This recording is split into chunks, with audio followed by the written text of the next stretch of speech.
1972 International Harvester 500-C crawler tractor with the loader bucket. Today I'm going to show you how I got the engine forward. Take off the grill, the hood. There's some side panels. You'll need to take off your floor panels here to gain access to bolts up in here. You'll have to disconnect your control cables to your carburetor. Around to the other side, you'll need to disconnect your electrical connectors up here in the bay, and then just kind of pull them out of the way here. You can disconnect pretty much all of them. They're not as bad as it looks. They're pretty much all unique.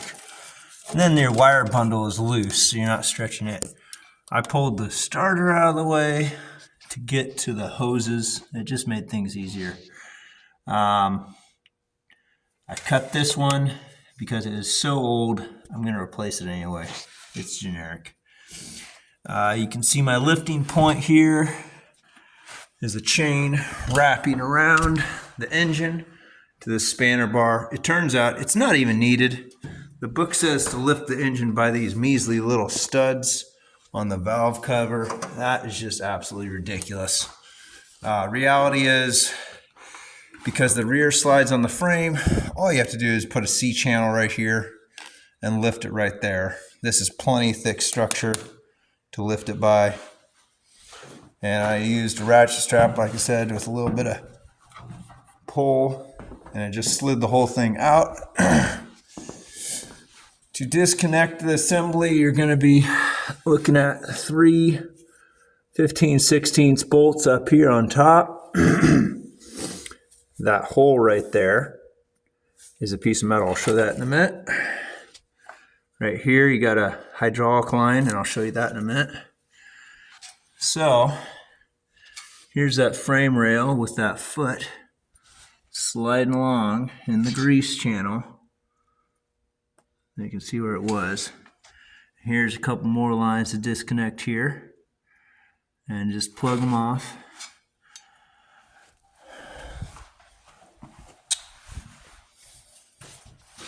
What's going on there is we have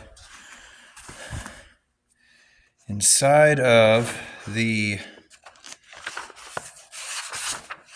engine, this is talking about engine removal here. However, what it doesn't show you is that these two bolts right here, they are literally behind the flywheel going into the engine block. So you're removing the nuts to remove the flywheel and torque converter housing along with it. Before you do all that, of course, you got to remove your pan. Mine was welded on, but I still got it off. There's 4 bolts to remove these 2 pieces, if there's still 2 pieces underneath. Then you can get in there. You remove the 3/4 inch bolts. There's 4 of them. They are on the flywheel. Right here, you remove the torque converter with these 4 bolts to the flywheel. Then, as you're pulling the whole thing apart, that thing stays mostly separate. It'll fall off eventually. You got to be careful of that. But what they don't show you is that this guy, your power shift reverser, that is bolted to this body. So in their little diagram here, where you're pulling it apart, here's this elbow, here's that tube.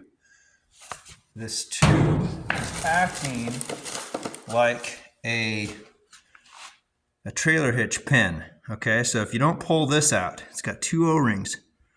Be really careful with this guy. It's a real pain to remove. I basically had to just grip it with my pliers, heat it up just a little bit, and just kind of wiggle it, and finally it popped free. But this guy acts as a roll pin or a lock pin. The whole thing will not come apart until that's removed, which is this step right here.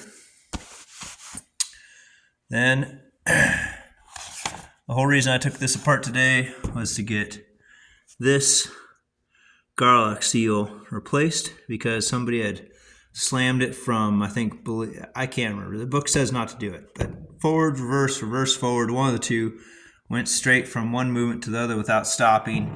Overpressure popped it out. So here it is, right there. CR 16680. I believe it's pretty generic. That's the whole reason I had to do that today. But yeah, hope that helps.